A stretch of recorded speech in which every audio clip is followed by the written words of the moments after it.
আউযু বিল্লাহি মিনাশ শাইতানির রাজিম। আসসালামু আলাইকুম ওয়া রাহমাতুল্লাহ। সুখের সংসার গড়ার জন্য একজন স্ত্রীর করণীয় কি হতে পারে?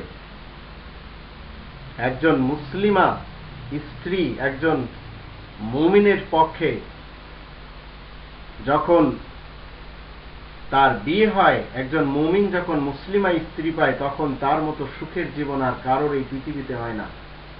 কারণ উভয়জন মিলে আল্লাহ তাআলার গণ্ডির ভিতরে থেকে জীবন কাটায়।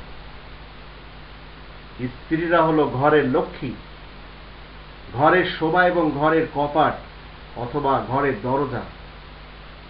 এ ঘরে স্বামীরা কিভাবে আসবে, কিভাবে আসলে ভালো হয়, এ ব্যাপারে স্ত্রীরা তাদের কর্মগুণে প্রমাণ করে থাকে। সৎ স্ত্রীরা সত্যিই ঘর সাজায়। তারা রোড ঘাটে যে কপালে বড় বড় ফোঁটা লাগায় অধিকার চায় না।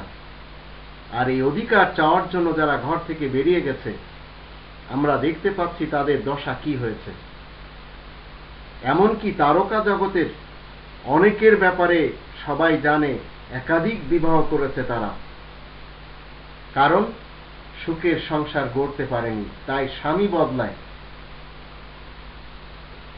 নেক স্ত্রীরা তাদের সন্তানদেরকে একদিকে যেমন শান্তির মধ্য দিয়ে গড়তে পারে, তদ্রূপ তারা তাদের স্বামীদেরকেও শান্তিতে রাখতে পারে।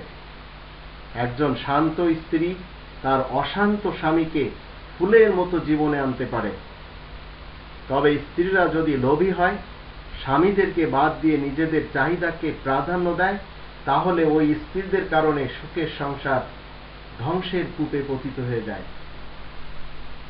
কোরআনের দৃষ্টিতে স্বামী এবং স্ত্রীরা একে অপরের পোশাক, এই কথাটি তো 2 নম্বর সূরা আল বাকারার 187 নম্বর আয়াতে আল্লাহ বলেছেন, হুন্না লিবাসুল লাকুম ওয়া আনতুম লিবাসুল লাহুন্না। তারা তোমাদের পোশাক এবং তোমরা তাদের পোশাক। স্বামীরা স্ত্রীদের পোশাক, স্ত্রীরা স্বামীদের পোশাক। স্বামী স্ত্রীদের মাঝে কোরআনের সঠিক বুঝ যদি না থাকে, তাহলে কখনো স্বামী স্ত্রী, বউ শাশুড়ি, ননদ ও জাদের মাঝে শান্তি আসতে পারে না। সব সময় বাদানুবাদ লেগেই থাকে, ঝগড়া ফাসাদ লেগেই থাকে। এমনকি যদি আপনার স্ত্রীর মাঝে, আমার স্ত্রীর মাঝে কালো বুড়ি সিফাতের হৃদয় থাকে, আর সেই আচরণ থাকে, আর সেই ধরনের যদি তাদের চরিত্র থাকে কালো বুড়ির ন্যায়, তাহলে সেই জীবনটি হয়ে যায় দোজখের জীবন। এজন্য সুখের সংসার গড়ার জন্য মুসলিমা স্ত্রী খুব বেশি প্রয়োজন।